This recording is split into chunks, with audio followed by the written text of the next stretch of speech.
यार नहीं होती ना केस स्टडी सॉल्व, नहीं आती मुझे सॉल्व करना। और अगर इजी केस स्टडी आ गई और उसको भी छोड़ दिया तो, और डायरेक्ट जो क्वेश्चन है वो नहीं आए तो, इसलिए केस स्टडी सीख लो, इजी इजी चैप्टर की तो आनी चाहिए। और ऐसे की टर्म्स या पॉइंटर से तो और इजी लगेगी केस स्टडी।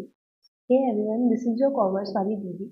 और आज की वीडियो में हम बात करने वाले हैं कुछ ऐसे फ्लो वर्ड पॉइंटर्स की जिससे आप केस स्टडी को इजीली सॉल्व कर सकते हो। Now let's start with the chapter controlling.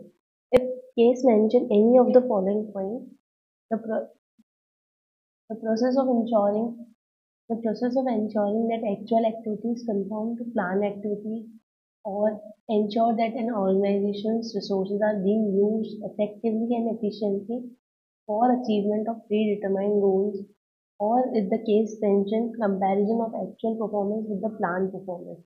तो ये दोनों पढ़ के फिर भी शायद ना समझना, पर ये देख के तो पक्का पक्का समझ में आ रहा है कि इन तीनों पॉइंट्स में जो फंक्शन ऑफ मैनेजमेंट की बात की गई है वो कंट्रोलिंग की है।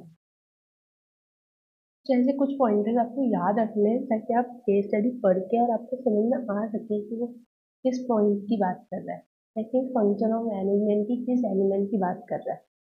तो the next pointer is control should be focused on key result area. ये की रिजल्ट एरिया KRA याद रखिए, which are critical to the success of an organisation. ये एलिमेंट बोलता है कि आपको कंट्रोल की रिजल्ट एरियाज पे रखना चाहिए क्योंकि वो क्रिटिकल पॉइंट होता है और क्रिटिकल पॉइंट पे ध्यान नहीं दोगे तो ऑर्गेनाइजेशन की सक्सेस नहीं हो, ऑर्गेनाइजेशन सक्सेस नहीं हो पाएगी, ग्रोथ उतनी ज़्यादा नहीं हो पाएगी, आप स्टेबल भी नहीं रह पाओगे। तो ये किसकी बात कर रहा है? अगर मैं ये पूछूं कि कौन सा स्टेप ऑफ कंट्रोलिंग है या कौन सा कंट्रोलिंग की स्टेप की बात हो रही है, the step will be analysing deviation.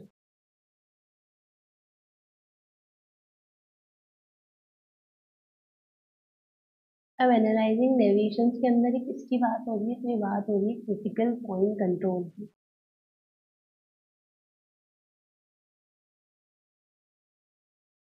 इसकी डायरेक्ट डेफिनेशन भी पूछी जा सकती है, तो ये याद रखना।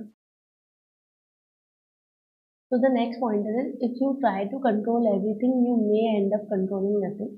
अगर आप सारी चीजें कंट्रोल करना चाहोगे कि मैं आज केस स्टडी भी कर लूँ, ये 6 चैप्टर इन 2 दिनों में पढ़े हैं वो भी सारे रिवाइज कर लूँ, सारी चीजें कर लूँ, तो हो सकता है बहुत सारी चीजें हो। सब कंट्रोल मत करो, जो वीक एरियाज है उसको अभी मॉर्निंग में कर लो, जो कम वीक एरियाज है उसको रात को रिवाइज कर देना, कल सुबह के लिए इतना ज्यादा मत छोड़ना। ये मैनेजमेंट बाय एक्सेप्शन है।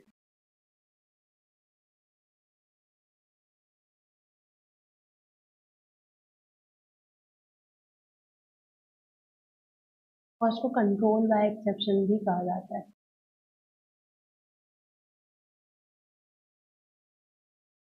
ये सिंपली कहता है कि भाई साहब आप सारी चीजें कंट्रोल नहीं करो, अगर आप सारी चीजें कंट्रोल करने लग जाओगे तो ऐसा पॉइंट होगा जहाँ पे कुछ भी चीज कंट्रोल नहीं हो पाएगी।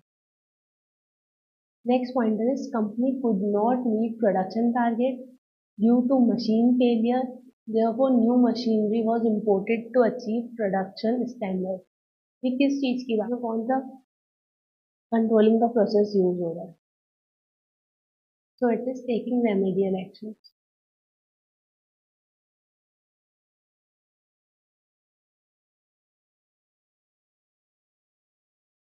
आपने क्योंकि मशीनरी के फेलियर के कारण प्रोडक्शन नहीं हो पा रही थी, इसलिए आपने नई मशीनरी मंगा ली ताकि प्रोडक्शन स्टैंडर्ड इजीली अचीव हो पाए। तो आपने एक्शन लिया ताकि वो जो कंट्रोलिंग में जो दिक्कतें आ रही थी, डेविएशन आ रहे थे, आप उसको इजीली सॉल्व कर पाओ। These are the important points. 10% increase in postage expense is not so harmful as 2% increase in labor cost. So labor cost need to be controlled quickly। आप एक ऐसे की रिजल्ट एरिया की बात कर रहे हो जिसको आपको कंट्रोल करना जरूरी है। इस पॉइंट में क्या मेंशन है? Critical point control. ये कंट्रोलिंग चैप्टर है छोटा सा, बट इसलिए छोटी छोटी बातों का भी ध्यान रखना है।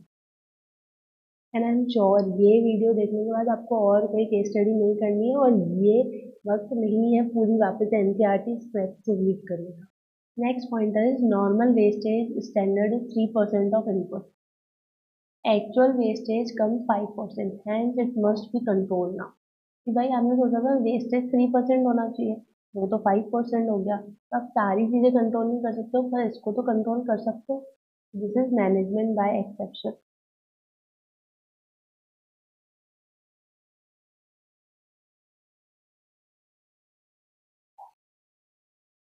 So that's it for the day. I hope you like the video. If this helps you in any way, please share it with your friends. See you in the next video. If there is any suggestion, please let me know in the comment box. Thank you.